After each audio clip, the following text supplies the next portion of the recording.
같이 한번 볼게요.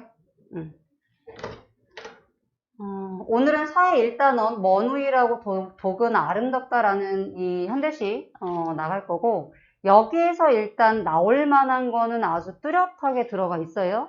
자, 첫 번째가 뭐냐면 시의 기본적인 내용들, 예를 들어서 화자라든가 아니면 여러 가지 어떤 표현법, 운율, 이 얘기가 가장 기본으로 쓰이거든. 자, 그렇기 때문에 지금 여기 학습목표에 나와 있는 대로 표현의 효과에 대한 이야기를 이해를 해야 된다. 자, 그랬을 때 둘 다 기본적으로 화자에 대한 이야기. 자, 그리고 이 먼우일과 독은 아름답다에 각각 쓰인 운율, 그리고 단어와 역설에 대한 이야기가 굉장히 중요하다. 이 얘기. 결국 이 얘기는 뭘 강조하기 위한 거야? 주제를 강조하기 위한 거다. 괜찮아요? 네, 필요한 건 쓰시고. 자, 그러면 우리가 이제 기본적인 내용들을 먼저 한번 보도록 할게요. 자, 먼저 볼게요. 시의 화자에 대한 얘기는 전에 했으니까 그거는 시를 보면서 하도록 하고 운율부터 가도록 할게요. 자, 운율이라는 건 뭐냐면 시를 읽었을 때 느껴지는 말의 가락인데 쉽게 말하자면 이런 거예요. 어떤 리듬 같은 거. 리듬. 자, 또는 어떤 음악성이 느껴진다. 그럼 얘를 어떻게 파악하느냐? 아주 기본이 뭐냐면 반복이에요. 자, 지금 이렇게 보면 알겠지만 반복, 반복, 반복, 반복. 그쵸? 자, 그래서 반복을 통해서 어떤 시의 가락이 느껴지더라. 그래서 반복이더라. 그래서 마치 어떤 노래처럼 느껴지는 거거든요. 자, 근데 이 운율을 형성하는 요소에서 어떤 게 반복이 되냐면 같은 말, 단어, 시구, 문장이 또는 유사한 문장이 반복될 수 있더라 라는 내용이고, 자, 그 다음에 세 번째를 보시면 자, 일정한 글자 수, 그 다음 네 번째 일정한 음보가 반복될 수 있더라. 자, 이게 기본적으로 중학교 2학년 교과서에서 작품만 달라지지 운율에 대한 내용은 다 똑같이 물어보거든?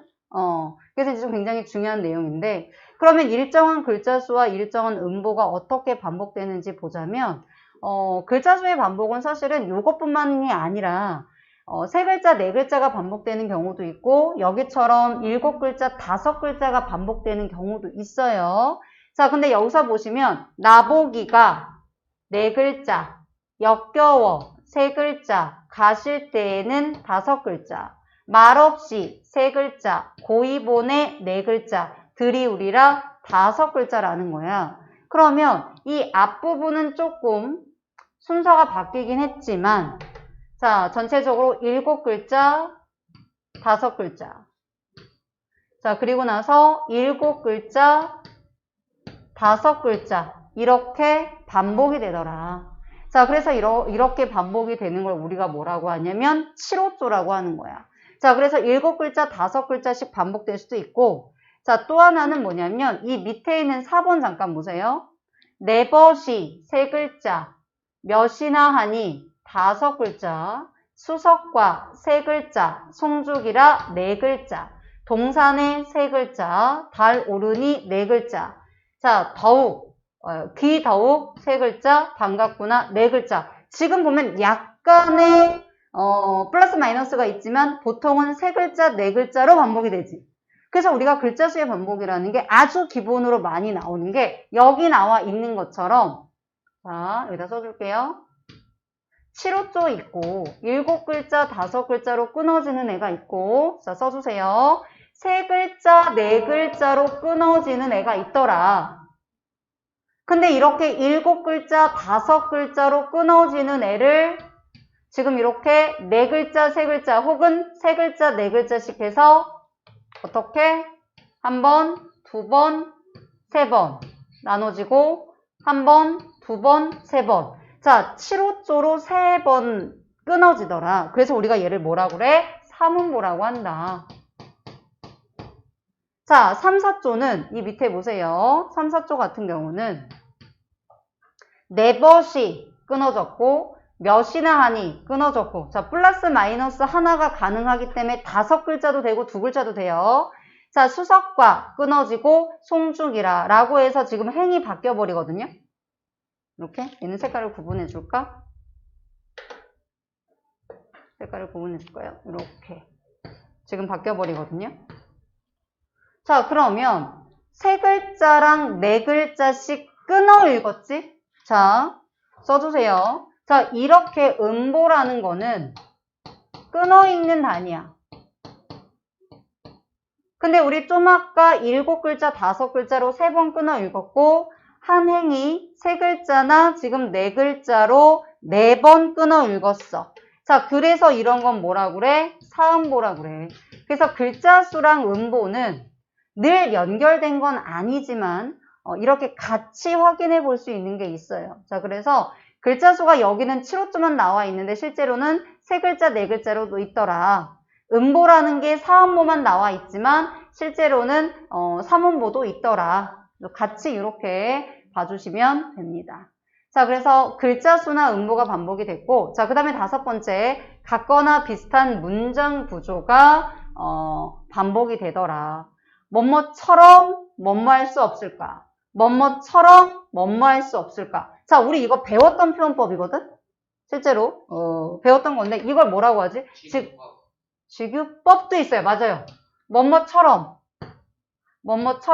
맞아요. 직유법 써주시고 맞아요.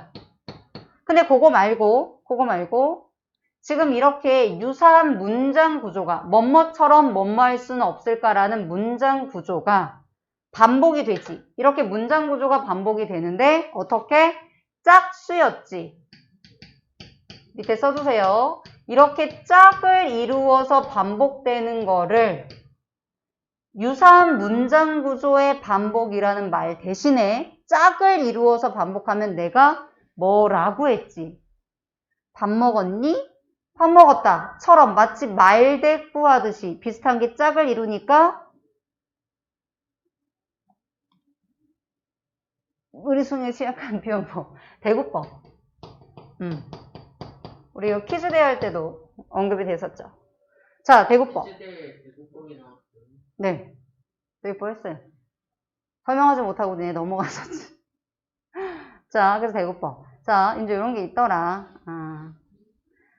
자, 그래서 이제 이런 식의 어떤 운율을 형성하는 방법이 있더라. 자, 운율의 효과는, 자, 당연히 표현법을 아시면 효과까지 가셔야 돼요. 발표해 주시고요. 자, 운율의 효과는 뭐냐면, 자, 시를 읽을 때, 자, 말의 가락이 느껴지기 때문에 리듬감이 느껴진다. 자, 그래서 우리가 좀 읽는 재미가 있다. 재미가 있었니? 아니요. 네. 자, 그 다음에, 그걸 통해서 화자의 정서를 이해할 수 있고, 말하고자 하는 중심 내용, 즉 주제를 부각시키고 자 독자에게 깊은 인상을 줄 수 있더라. 자 체크해 주세요. 자 체크해 주시고 괜찮나요? 자 그러면 넘어가도록 하겠습니다. 자 그리고 나서 반어랑 역설에 대한 이야기를 할 건데 요거는 우리 저번주에 수업했던 내용과 같죠? 같지만 다시 한번 복습하는 차원으로 설명을 다시 한번 하겠습니다. 자, 반어랑 역설을 구분하는 게 굉장히 중요하거든. 쉽지만 어려워. 왜 어렵냐? 예문 때문에 어려워요. 자, 그래서 보시면 자, 지금 반어라는 건 말대로 반대로 말한다고 생각하시면 돼요. 자, 그래서 내가 원래 표현하는 내용이 실제 나의 의도, 의미랑은 반대로 말해지는 거다. 그래서 반대로 말하는 거구나. 자, 그래서 표현하려는 내용이 체크해 주세요. 실제 의미와 반대되는 말이나 상황으로 표현된다. 자, 그렇기 때문에 얘는 항상 뭘 고려해야 된다? 밑에 써주세요. 상황을 고려해야 돼요. 겉으로 봤을 때는 아무런 문제가 없어 보일 수 있기 때문에 상황을 고려해야 돼. 자, 나보기가 역겨워 가실 때는 죽어도 눈물을 흘리지 않겠어요. 자, 사랑하는 사람이 나가 역겨워 해서 떠나는데 내가 눈물을 흘릴까 안 흘릴까? 흘리죠. 자, 왜냐면 아이고 잘 됐네. 어차피 나도 헤어지고 싶었는데 이 자식 잘가 꺼져. 자, 잘 살지 마. 이렇게 할 수도 있겠지만 문학에서의 사랑은 절대적인 거야. 문학에서의 사랑은 절대적이기 때문에 이별하면 무조건 슬퍼요. 자, 그래서 얘는 뭐냐면 실제로 울지 않겠다가 아니라 울겠다라고 말을 한 거죠. 자, 그래서 보시면 이별의 상황에서 얘가 울지 않겠다고 했지만 실제로는 뭐다? 매우 슬퍼서 울 것이다 라는 의미로 반대로 표현하고 있으니까 반어법이 되겠죠. 괜찮나요? 썼니? 쓰셨나요? 네. 말하지 않아도 지금 내신할 땐 쓰는 거 다 쓰시면 됩니다. 괜찮아? 네. 자, 그래서 이러한 단어의 효과는 뭐냐면 당연히 의도를 강조하겠죠. 그래서 의도를 강조하고 좀 더 강한 인상을 드러내더라. 자, 요거는 이따가 예문으로서 확인을 할 거고요. 자, 두 번째 보시면 역설 한번 볼게요. 자, 역설은 두 가지 조건을 생각해 보셔야 돼요. 자, 여기 지금 뜻을 보시면 겉으로 보기에는 모순이 있지만 대상에 대한 통찰을 통해 얻은 진실을 담고 있다라고 말이 정말 뭐야. 자, 너무 어렵게 지금 써 있거든요. 그래서 이렇게 생각하시면 돼요. 자, 일단 첫 번째 조건은 겉으로 드러난 표현에는 모순이 있다는 거지. 자, 그래서 우리 어떻게 설명했었냐면 이렇게 설명했었어요. 1번 겉으로 드러난 표현 자체에 겉으로 드러난 표현 자, 이렇게 써주시면 되겠죠? 자, 요 사이에 뭐가 있어? 성립할 수 없어. 같이 성립할 수 없어. 모순이 돼. 자, 그런데 두 번째 그 표현이 성립돼야 되고 이 표현이 원래는 같이 성립할 수가 없는 거잖아요? 근데 얘도 성립이 돼야 되고 얘도 성립이 돼야 돼요. 그럼으로써 얘네 둘 다 성립이 되면서 어떻게 된다? 의미를 강조하는 거예요. 자, 무슨 말이냐? 예를 들어서 볼게요. 자, 예를 들어보면 자, 이렇게 써주시면 됩니다. 예를 들어보면 너는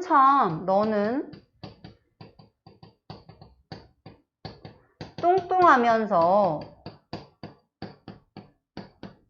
날씬하구나 라는 표현이 있다고 생각을 해봐. 뚱뚱하면서 날씬할 수 있어? 없잖아, 그치?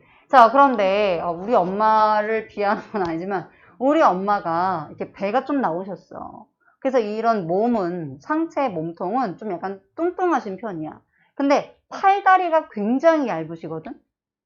그러면 내가 우리 엄마를 보면서 우리 엄마는 이 몸통은 뚱뚱하지만 팔다리는 얇으니까 엄마는 참 뚱뚱하면서 날씬해 라고 말할 수 있어, 없어? 있어요. 자, 그러면 실제로는 이 뚱뚱하다, 날씬하다라는 게 같이 성립할 수 있어, 없어? 원래는 없죠. 모순되는 표현이잖아요. 근데 우리 엄마는 뚱뚱해, 몸통은 뚱뚱해, 근데 동시에 팔다리는 날씬해. 자, 이 두 개의 의미를 같이 성립을 시키는 거예요. 이렇게 돼야 역설법이 돼요. 괜찮니? 자, 밑에 있는 예를 한번 볼게요. 자, 분분한 낙화, 결별이 이룩하는 축복에 쌓여서 지금은 가야 될 때. 자, 제목이 낙화잖아요. 낙화가 무슨 뜻이야? 꽃이 떨어진다는 뜻이야. 자, 그럼 꽃이 떨어지는 걸 마치 이별이라고 표현을 했어요. 자, 꽃이 떨어지는 게 이별이야. 자, 그런데 그 이별이 왜 축복일까? 꽃이 떨어지면 왜 축복일까? 아름다운 꽃이 지는데 왜 축복이지? 꽃이 떨어지면 어떻게 되지? 열매가 나와요. 그렇지. 근데 꽃이 떨어지지 않으면 열매가 대부분의 꽃들은 맺히지 않겠죠. 자, 그렇기 때문에 이별이 이룩하는 축복이라고 표현을 하는 거예요. 괜찮아? 자, 근데 이 시에서 낙화는 이 꽃이 진다라는 낙화를 바로 인간의 이별로 표현을 해줬거든? 그러면 인간이 이별하게 되면 어떻게 되죠? 자, 결별이라는 건 인간의 이별이야. 근데 이별함으로써 어떻게 사람들은 좀 더 성숙해지겠지. 자, 그러면 보세요. 자, 결별이 이룩하는 축복에 쌓여서 지금 이 부분 결별을 우리가 보통은 이별하는데 어머 너 이별했다며 축하해 라고 말해?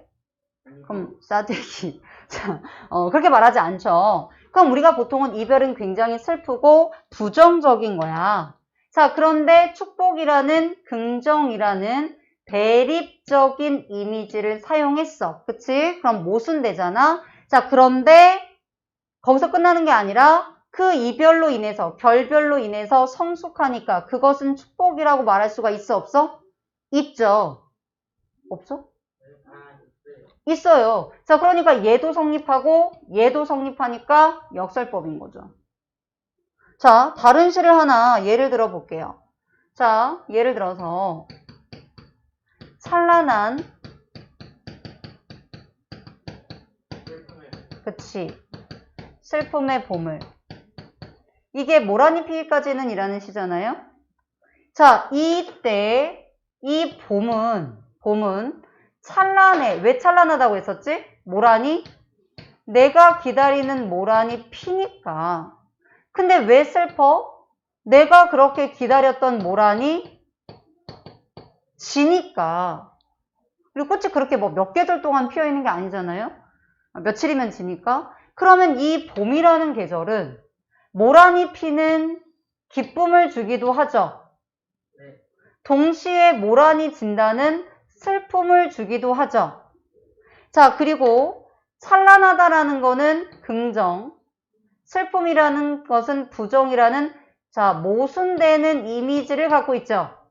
그런데 그것이 이 봄이라는 계절에 모두 동시에 이루어지고 있는 거죠. 자, 그래서 지금 말한 것처럼 겉으로 드러나는 표현이 모순됐다라는 조건을 갖고 있고 근데 같이 성립할 수 없는 그 아이들이 같이 성립해서 나에게 봄이 주는 그 의미를 강조할 때 우리는 역설법이라고 하더라.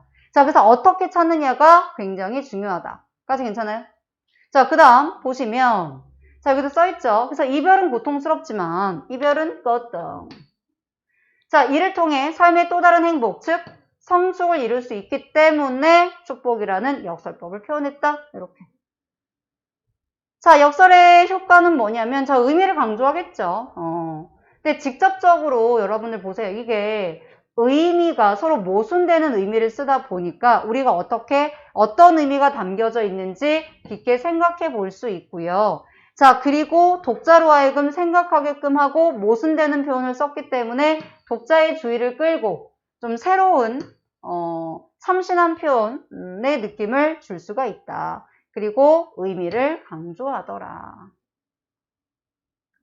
자, 요거에 대한 추가적인 사례는 시가 끝나고 나서 우리 프린트로 준 걸로 확인해 보도록 하겠습니다. 자, 그러면 넘어가셔서 자, 요거부터 한번 볼게요. 우리 아까 운율했던 거부터 확인해 볼게요. 자, 이 시를 보시면 반복되는 게 있죠? 네. 뭐가 반복되지? 그렇지. 그렇소 나는 커플 써 고에 뿌리 났소 참 같지 않소 멋지지 않소 그렇소 나는 커플 써. 자, 지금 뭐 같아요? 그래서 유난쌤이 막 어떤 동영상 올린 거. 그치. 자, 그래서 지금 보시면 이 소가 반복되죠. 반복돼서 약간 랩 같은 약간 그런 느낌인데 반복이 되다 보니까 뭐가 형성되는 거야? 운율이 형성된다. 까지 괜찮아요? 네. 자, 그래서 소라는 말이 반복되어서 리듬감이 느껴진다. 뭐 재미있다라고 해서 우리 아까 운율의 효과가 다 해당이 돼요. 운율의 효과가 다 해당이 된다. 자, 요 정도 보고 넘어가시면 될 것 같고요. 자, 우리가 배운 내용을 한번 보도록 합시다. 자, 요거 빨리도 간에는 우리 아까 배웠던 것 중에 뭘 것 같아? 역설일 것 같아? 반어일 것 같아? 문맥을 보시면? 그렇지. 지금 이렇게 차가 정체되어 있는데 요거는 반어겠죠? 그럼 어떤 의미야? 정말 많이 막히네. 느리게 가네. 이런 의미겠죠? 자, 니은은요? 무슨 표현법일까? 여기 오른쪽에. 그렇지. 가깝다와 멀다라는 건 동시에 성립할 수가 없는데 동시에 의미가 성립되고 있는 역설이죠. 까지 괜찮나요? 자, 요렇게 표현법들. 자, 뭐 요 내용들은 참고로 보시고요. 자, 그러면 가깝고도 먼 당신이라는 거는 예를 들어서 가까이에 있지만 서로 말이 통하지 않는, 마음이 통하지 않는 사람일 때도 가깝고 멀다. 자, 또는 친하다고 생각했는데 속마음을 털어놓기 힘들다.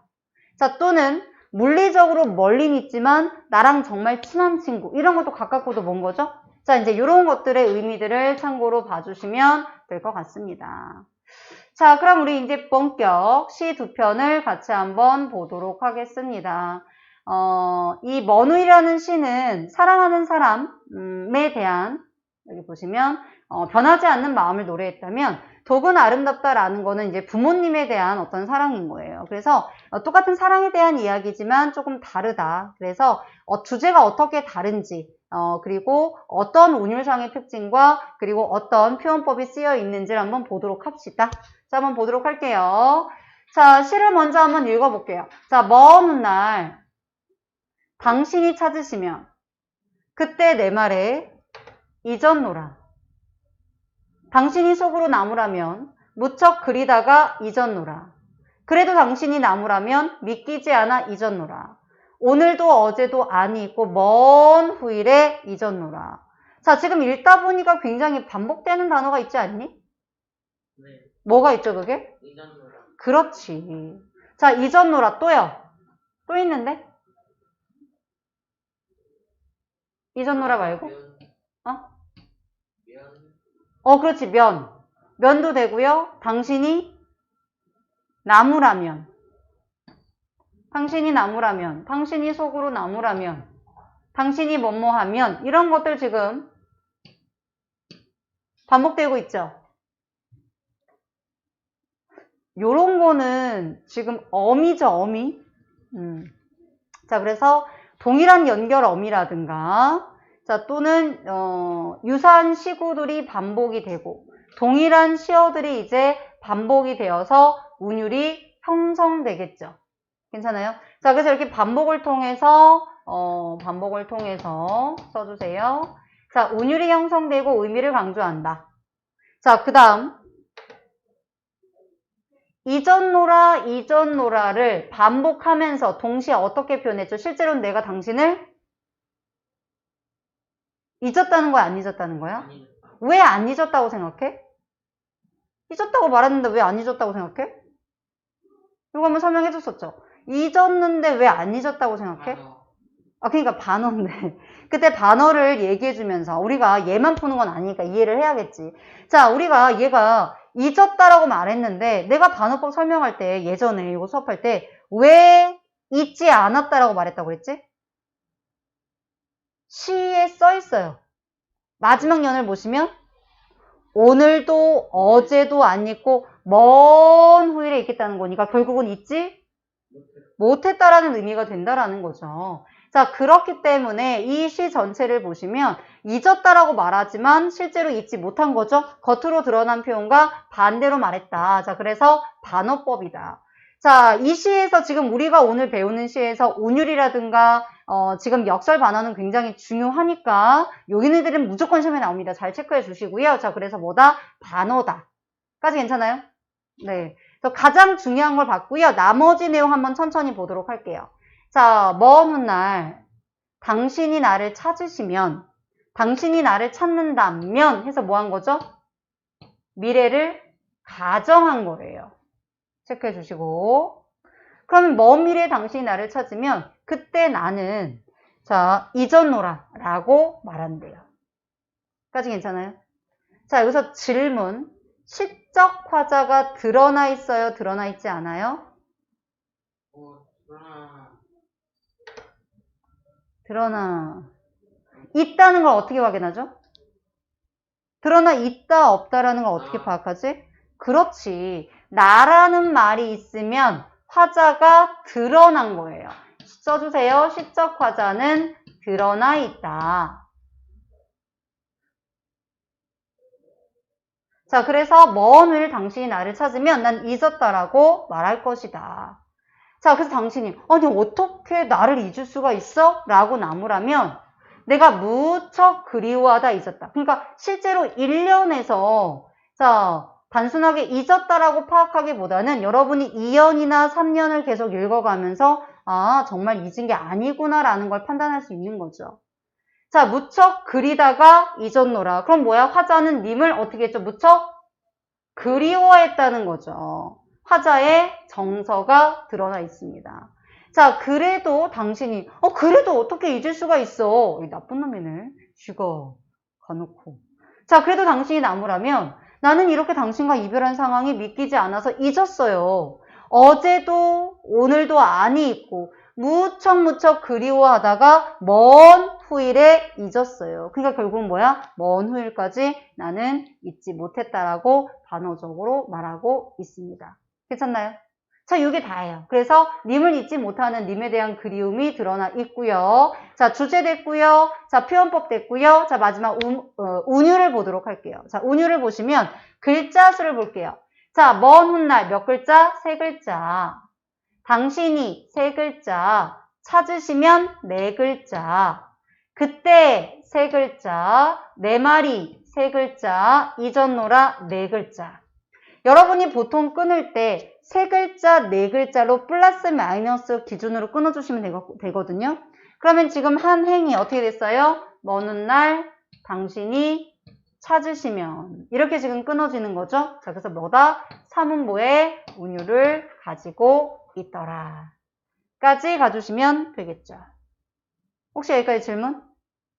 자, 없으시면 앞에 잠깐 가볼까요? 앞에 정리된 부분 한번 볼게요. 자, 떠나님을 잊을 수 없는 마음을 드러내고 있고요. 자, 특징에 별표할게요. 얘 무조건 나와요. 자, 당신이 뭐뭐하면 이라고 해서 미래의 상황을 가정했다. 자, 두 번째 단어를 썼다.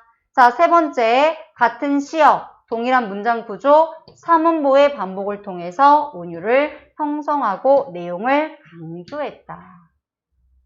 어렵지 않네요. 우리 했었던 거라서. 자, 어렵지 않고, 자, 이렇게 여기 내용을 일단 마무리 됐고요. 자, 그 다음, 요 뒤에 정리된 건 참고로 보세요. 우리 지금 다 했던 얘기라서 따로 하지는 않겠습니다. 자, 학습 포인트 내용 잘 보시고, 자, 요 내용들은 테스트를 볼 거예요.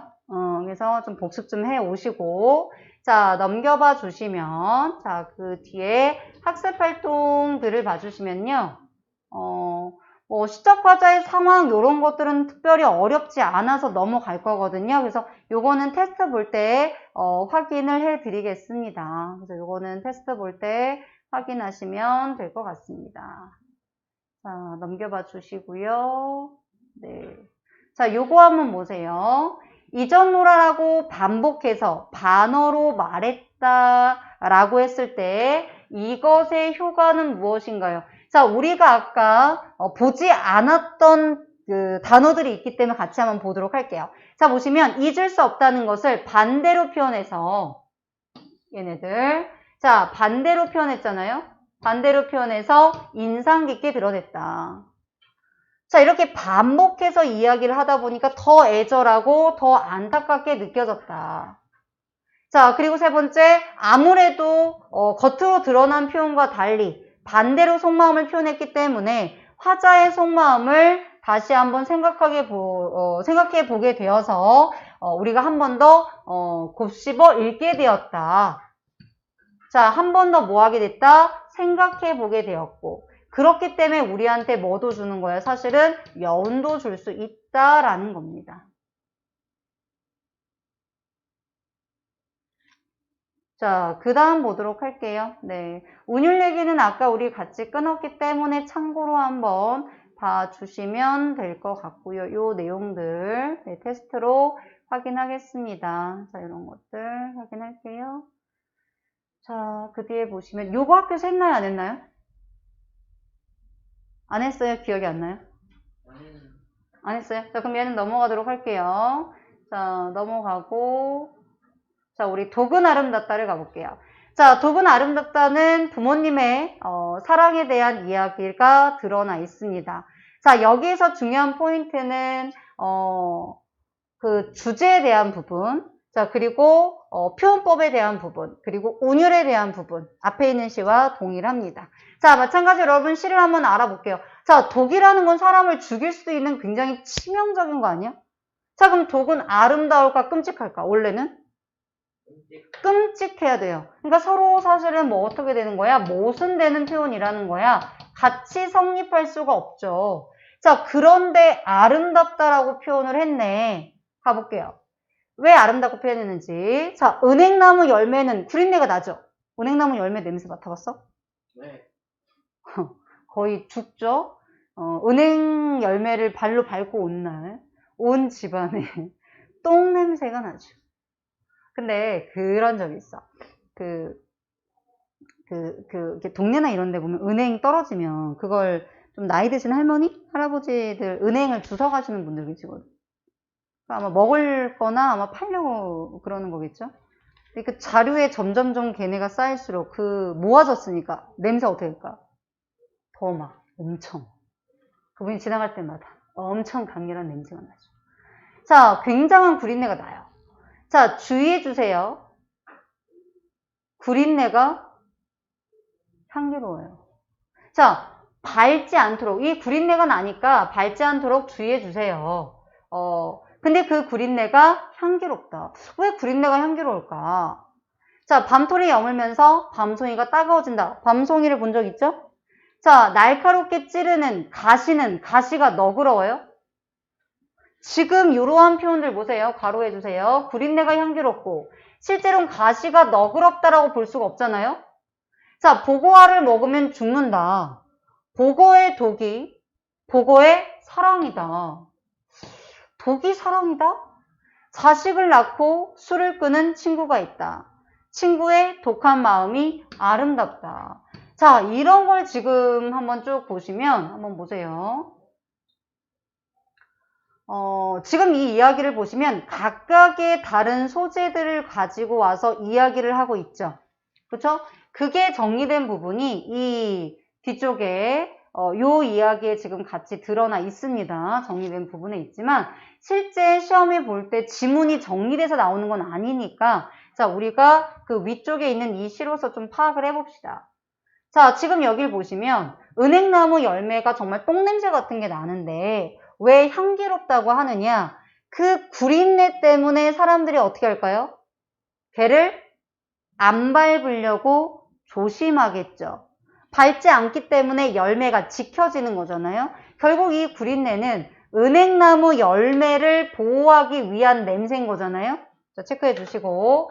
자, 은행나무 열매를 보호하기 위한 냄새이므로 자, 그렇기 때문에 굉장히 구린내가 부정적인 것 같지만 실제로는 은행나무 열매를 보호하기 위한 긍정적인 거였어. 서로 모순이 되죠. 자, 모순이 돼요. 하지만 어떻죠? 둘 다 성립이 되죠.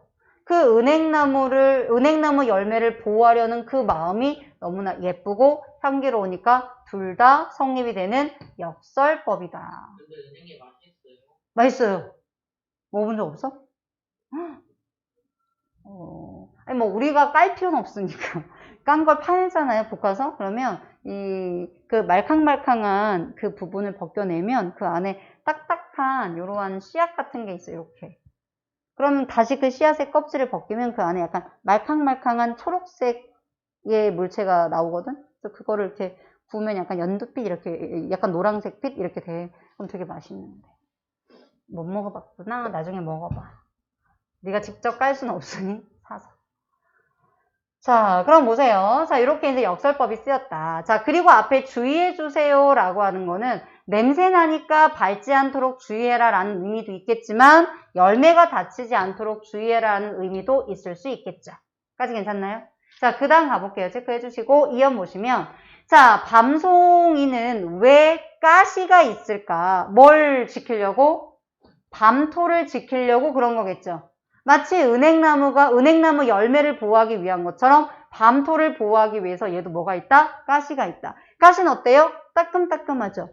자, 가시는 따끔따끔한데 너그럽다라고 표현한 거는 왜냐면 얘를 보호하려는 그 마음이 너무나 너그럽다라고 표현을 해주는 거죠. 얘도 뭐가 쓰인 거예요? 역설이 쓰인 거죠. 자, 그 다음 세 번째. 자, 보고알을 먹으면 죽죠. 자, 근데 그 보고의 독은 왜 생겨난 거야? 이 보고의 알들을 지키기 위한 거라는 거야. 그럼 지금 봐봐. 누군가가 어떤 대상을 지키기 위해서 하는 것들이잖아요. 근데 그게 결국 누구라는 거야? 마치 부모님이 자식을 위한 마음으로 빗댄 겁니다. 자, 그래서 보고의 독을 어떻게 표현했어요? 이 독이라는 부정적인 것을 사랑이라고 표현했죠. 이쯤 읽으면 왜 제목이 독은 아름답다라는 건지 알겠죠? 왜 독이 아름답겠어요? 누군가를 지키기 위한 것이기 때문에 그것을 아름답다라고 표현한 바로 뭐가 된다? 역설법이 된다. 자, 이러한 비슷한 내용들이 계속해서 어떻게 되는 거야? 반복되는 거죠. 까지 괜찮나요?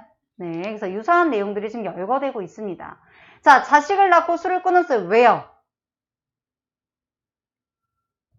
아이 때문에.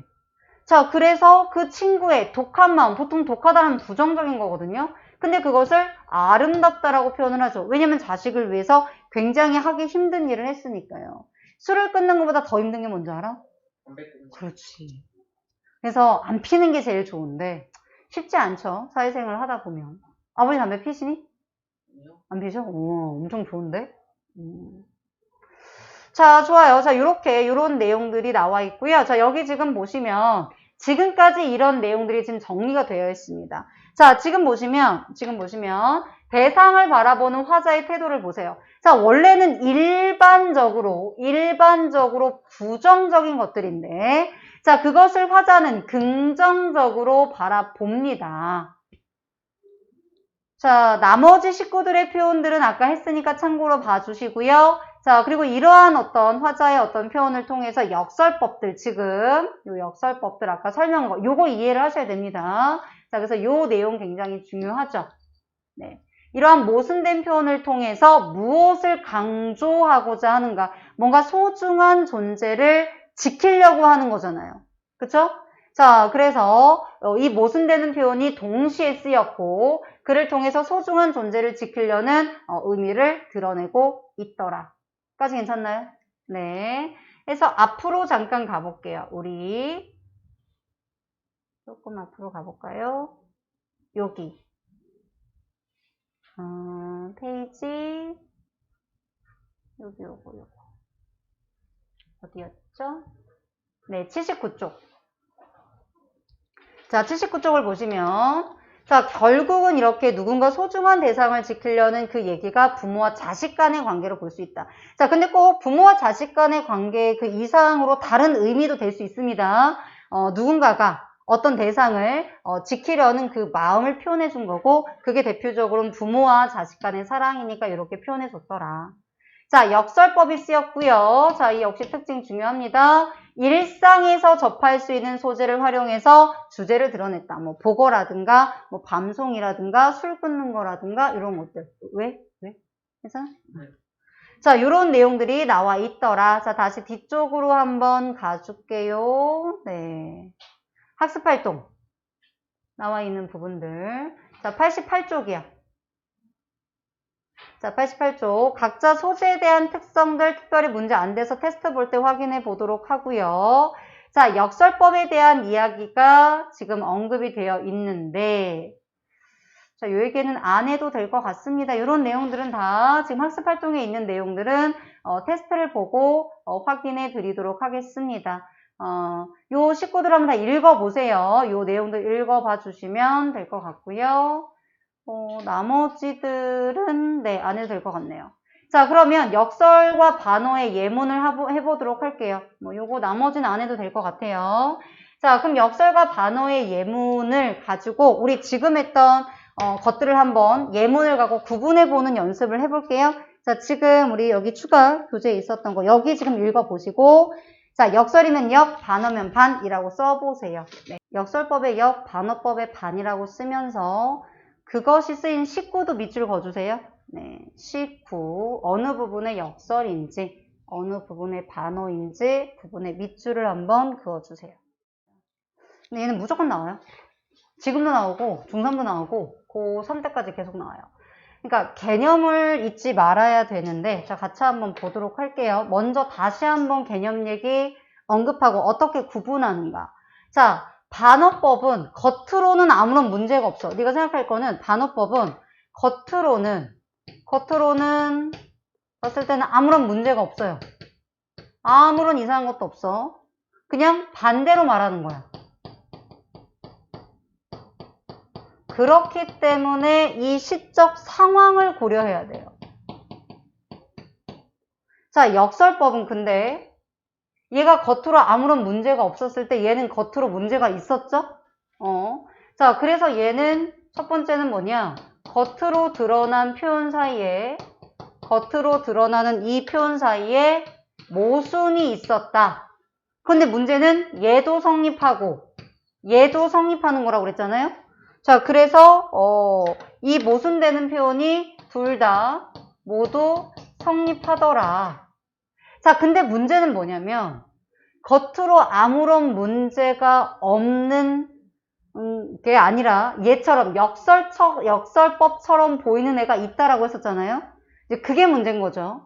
그래서 이제 그 예외적인 것들은 이따 다시 한번 확인해 주도록 할게요. 일단 얘가 가장 대부분 거의 95%가 다 이걸로 지금 확인이 되거든. 자, 그러면 이제 1번을 봐봐. 자, 뭐 애들이 나중에는 하도 많이 보니까 거의 공식처럼 그냥 지워나가거든. 왜냐면 나오는 예문들이 거의 정해져 있어요.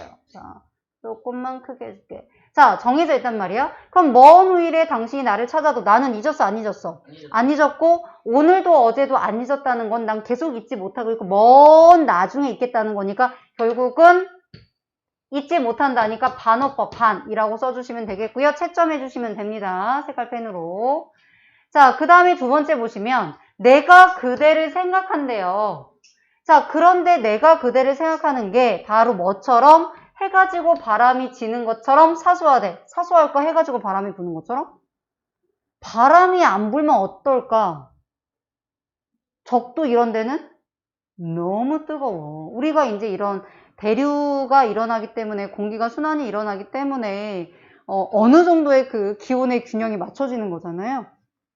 전혀 사소한 일이 아니다. 내가 그대를 생각하고 그대를 사랑하는 일은 전혀 사소한 일이 아니다. 역시 반어법이죠. 괜찮아? 올 자신 있는 동그라미. 자, 그 다음에 보세요. 이 두 번째 보시면 이거 좀 어려울 수 있는데 자, 이 사람은 단 한 줄에 쉬는 거녕 단 한 권의 소설도 읽지 않았어요. 단지 많은 돈을 벌었고 높은 자리에 올랐어. 자, 이게 뭐가 문제인데라고 생각할 수 있는데 그리고 나서 이 사람을 뭐라고 해서 지금 훌륭하다라고 표현을 했잖아요. 자, 우리가 전제로 하는 건 항상 문학에서는 물질적 가치보다는 정신적 가치를 중요하게 여기거든? 그러면 이런 정신적인 가치는 하나도 지향하지 않고 이런 물질적 가치들만 지향한 사람을 우리가 훌륭하다고 말할 수 있을까? 없겠죠. 그래서 얘도 뭐다? 반어법이다. 체크해 주시고 색깔펜으로 구분해서 해주시고 지금 내가 체크한 것들 왜 이게 반어법이 될 수밖에 없는가에 대한 걸 한번 보세요. 자, 우리는 당연히 돈이 좋지, 그치? 그런데 문학에서는 물질적 가치보다는 정신적 가치를 지향합니다. 그렇기 때문에 정신적 가치를 지향하지 않는 그런 존재들, 물질적인 것만 추구하는 존재는 훌륭하다고 보지 않죠. 자, 그 다음에 네 번째 보시면 내 머리는 너를 잊은 지 오래야. 내 발길은 너를 잊은 지 오래야. 너무 오래됐대.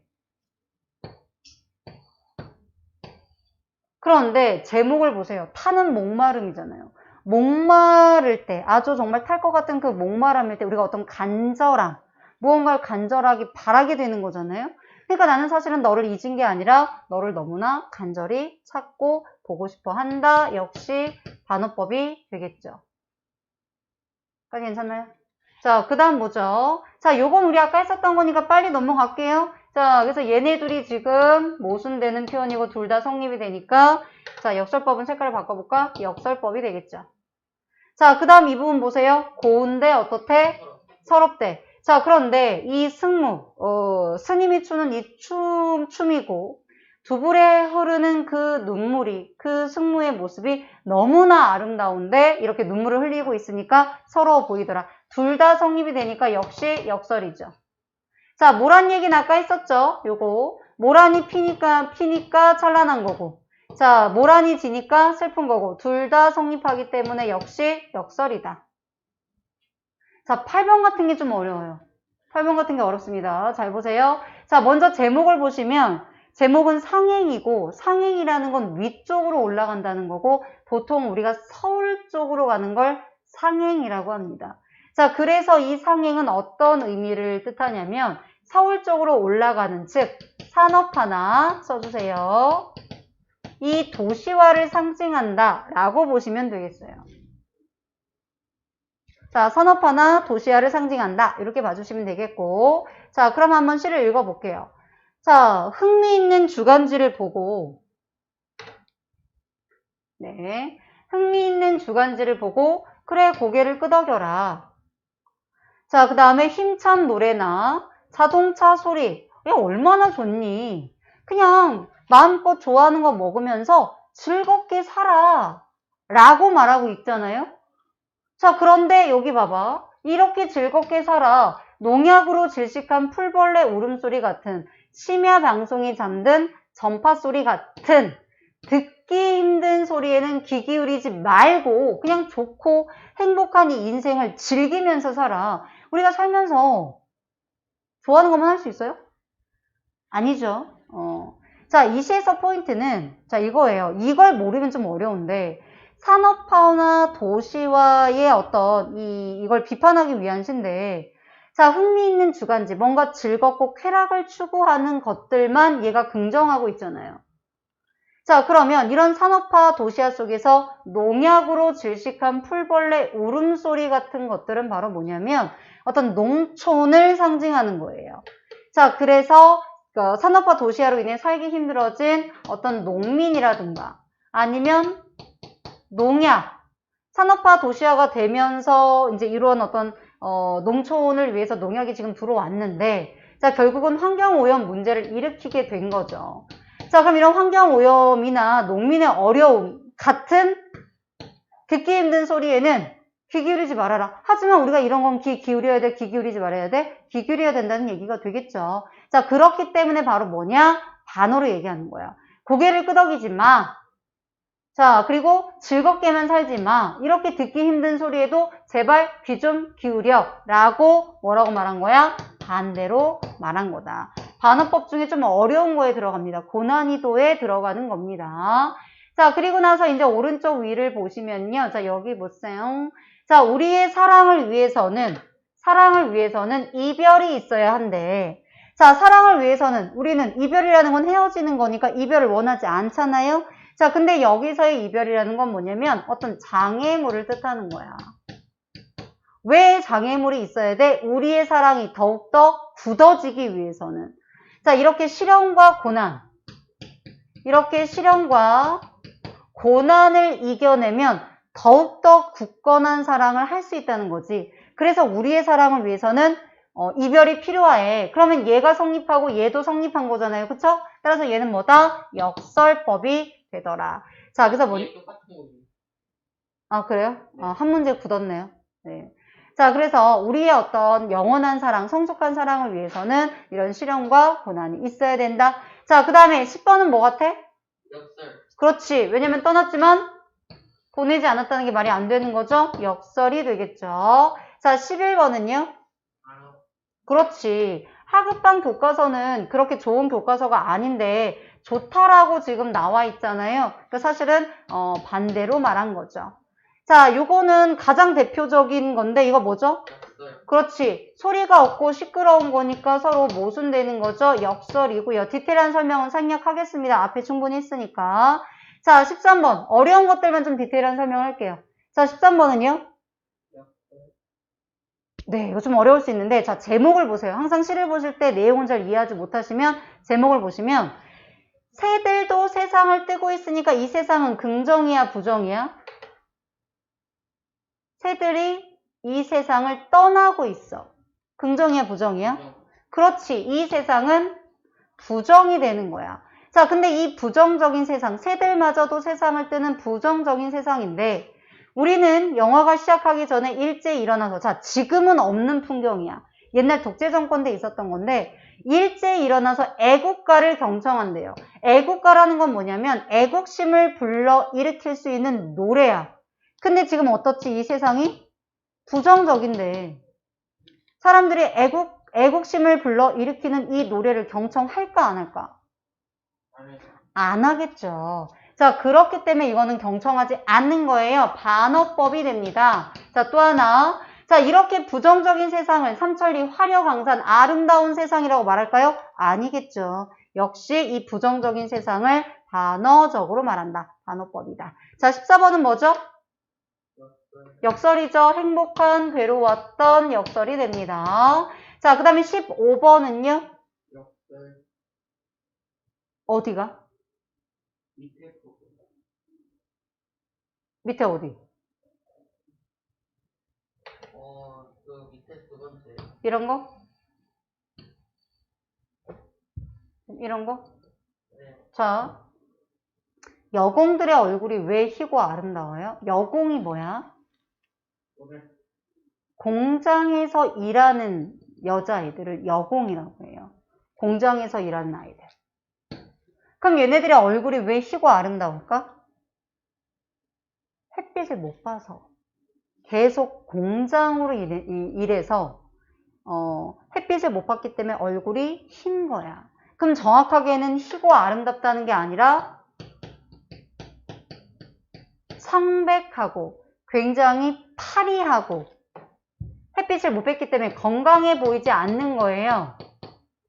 근데 그것을 아름답다라고 말했으니까 진짜 아름답다는 게 아니라 그들이 공장에서 노동에 착취되잖아. 노동이 착취되면서 햇빛을 제대로 쐬지 못하면서 얘네들이 얼마나 힘들게 살아갔는가. 그 모습을 창백하고 파리한 모습을 아름답다라고 했으니까 반어법이 되는 거죠. 자, 그 다음에 16번은 뭐죠? 왜 반어예요? 남강은 어떤데요? 흐른데요. 근데 그 흐르는 남강이 가지 않는데요. 뭐가 되는 거죠? 역설이 되는 거죠. 이거 한 번 더 테스트 볼게요. 내용 테스트 볼 때. 어려워하는 것 같으니까. 17번 보세요. 17번은 뭘까요? 그쵸. 외로운 눈부심. 외로운 부정, 눈부심 긍정 둘 다 성립하죠. 역설.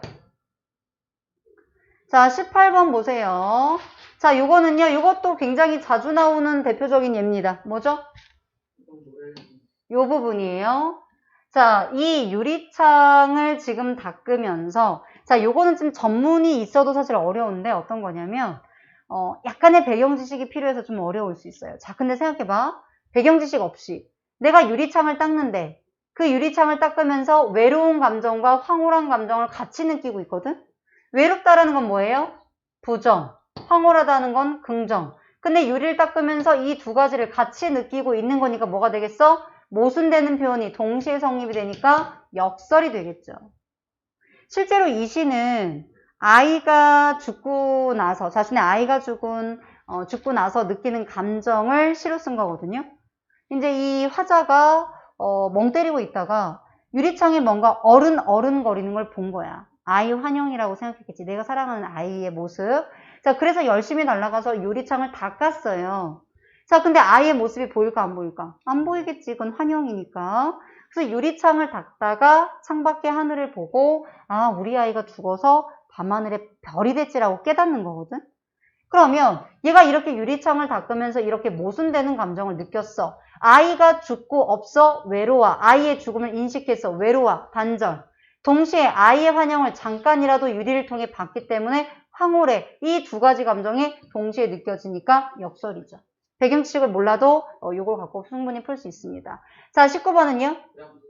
자, 역설이죠. 자, 겨울이라는 부정적인 것을 무지개로 표현을 해주고 있는 거죠. 자, 역설법입니다. 자, 20번은요? 어디가 역설이죠?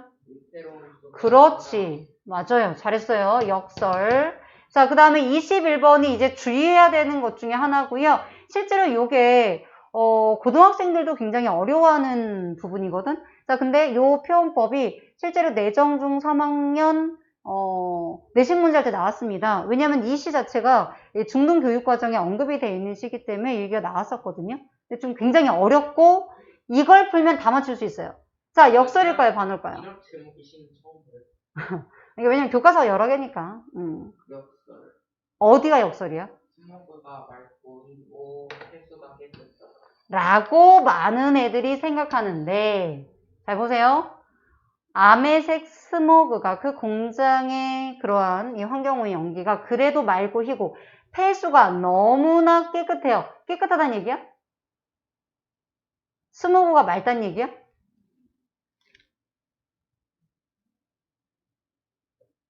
이래서 숨을 쉴 수가 없잖아. 그럼 이 공기랑 물이 깨끗하다는 거야? 더럽다는 얘기야? 그래, 이것 때문에 더럽다는 얘기인 거잖아. 그러면 아메색 스모그가 맑은 거야? 안 맑은 거야?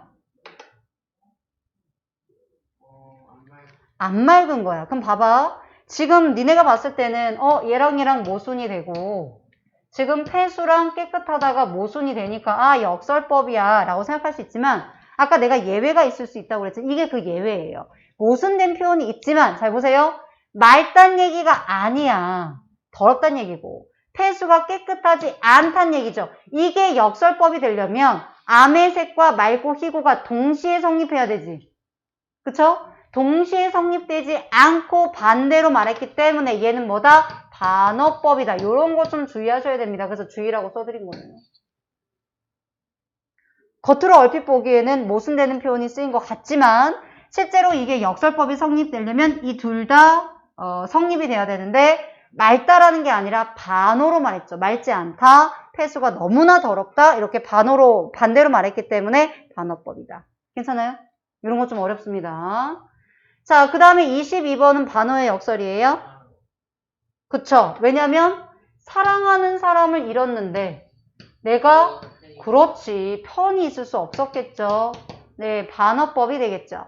자, 이거는 아까 했던 거죠? 네, 땡 잡았네요. 자, 24번은요? 그렇지, 역설이죠. 얻는 게 어떻게 잃는 거겠어요? 역설이 되겠죠?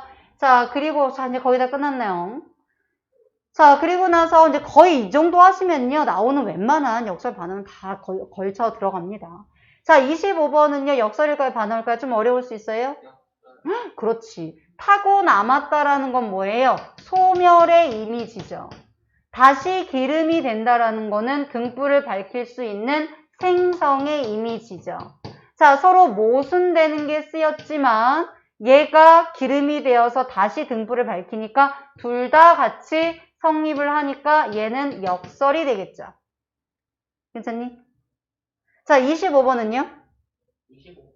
26번은요? 자, 보려고 해도 안 보이는데 눈 감으니까 보여요. 반어라면 보이는 게 아니라 안 보인다라고 해야 반어 아니에요? 안 보이는데 눈을 감으면 보여 안 보여? 안 보여요. 그쵸. 지금 근데 보인다라고 얘기했잖아요. 그러니까 왜 보이겠어? 내 눈앞에 항상 님을 생각하고 님을 떠올리고 있기 때문에 눈을 감아도 보이는 거죠. 감아도 보인다라고 했죠? 감아도 성립, 보인다, 성립. 왜? 늘 우리 님이 아른아른 거리니까. 자, 역설이 된다. 자, 27번은요. 길이 끝나는데 시작이 있다라고 하니까 길이 시작된다. 길이 있다니까 역설이 되겠죠. 자, 28번은요. 반어. 왜 반어죠? 어디가? 나는 복종을 좋아해요. 그럼 반어라는 건 나는 복종을 싫어한다는 얘기네? 그럼 나는 복종을 싫어한다는 얘기예요?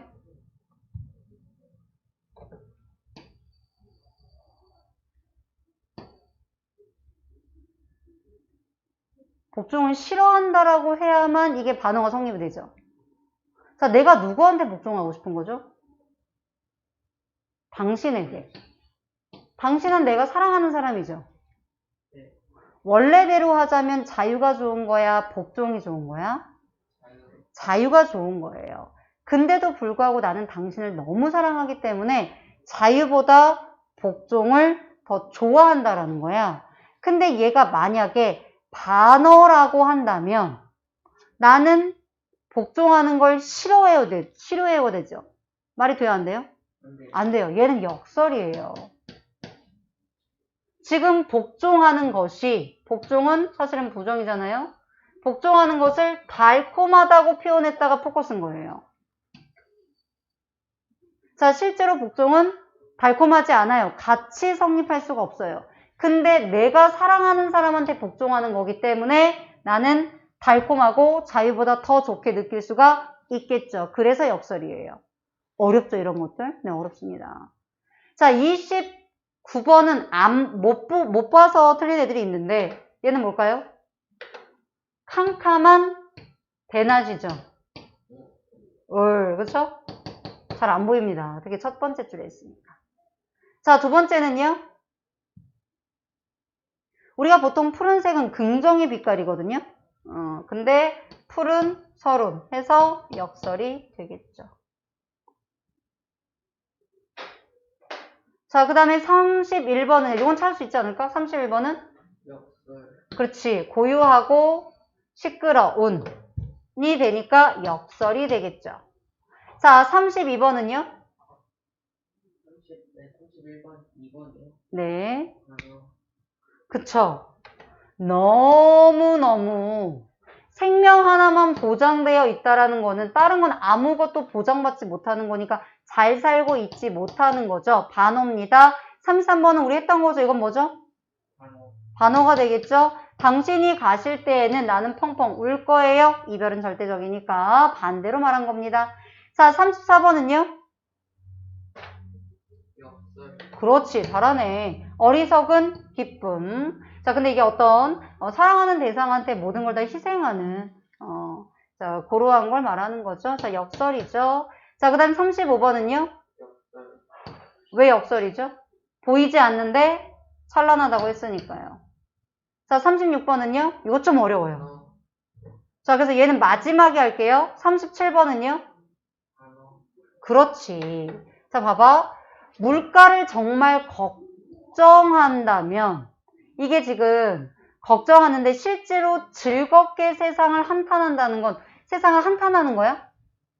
아니요. 아니죠. 자, 그래서 얘는 뭐가 되냐? 반어죠. 실제로는 걱정하거나 한탄하는 게 아닙니다. 그냥 가벼운 화제거리로 얘기를 하는 거죠. 자, 36번이 좀 어려울 수 있어요. 자, 뭐라고 쓰셨나요? 반어. 역설적 표현입니다. 역설적 상황. 자, 얘는 좀 어려워서 요 정도까지는 안 나오지 않을까 싶은데 일단 중간중간에 좀 어려운 애들도 넣어줬습니다. 혹시 몰라서. 자, 지금 보시면 이거는 조금 부연 설명이 필요하고 앞에 실을 좀 잘랐는데 다음에는 앞에까지 넣어줄게요. 이 앞에 있는 내용이 뭐냐면 실제로 이 농무라는 거는 농사일이 끝나고 나서 이제 수확을 한 다음에 그것에 대한 기쁨을 농악놀이로 지금 사람들이 즐기는 거거든. 근데 여기에 배경이 뭐냐면 아까 우리 앞에 배웠던 시처럼 산업화나 도시화가 배경인 거예요. 그럼 당연히 농촌 사람들은 살기 쉬울까 어려울까? 어렵겠죠. 아무리 농사를 지어도 비료값도 나오지 않고 아무것도 남는 게 없어. 자, 그렇게 농사를 짓고 나서 이렇게 농무를 추는데 흥이 날까 안 날까? 안 나겠지? 이들은 뭘 갖고 있냐? 얘는 좀 써주세요. 자, 울분을 갖고 있을 거야. 이러한 현실에 대한 울분과 분노가 있을 거예요. 근데 이 현실에 대한 울분과 분노를 무엇으로 표현하는 거야? 농무의 신명나는 동작으로. 겉으로 보기에는 농무를 막 신나게 즐기는 것 같지만 점점점 분위기가 고조 신나는 것 같지만 실제로는 얘네들이 느끼고 있는 현실의 울분과 분노를 농무의 동작으로 표출하고 있는 겁니다. 자, 그래서 바로 뭐가 된다? 이 역설적인 상황이 된다. 그래서 요건 좀 어려우니까요. 네, 그냥 가볍게 얘는 넘어가셔도 될 것 같아요. 뺄까 하다가 넣습니다. 자, 일단 여기까지 마무리 할게요.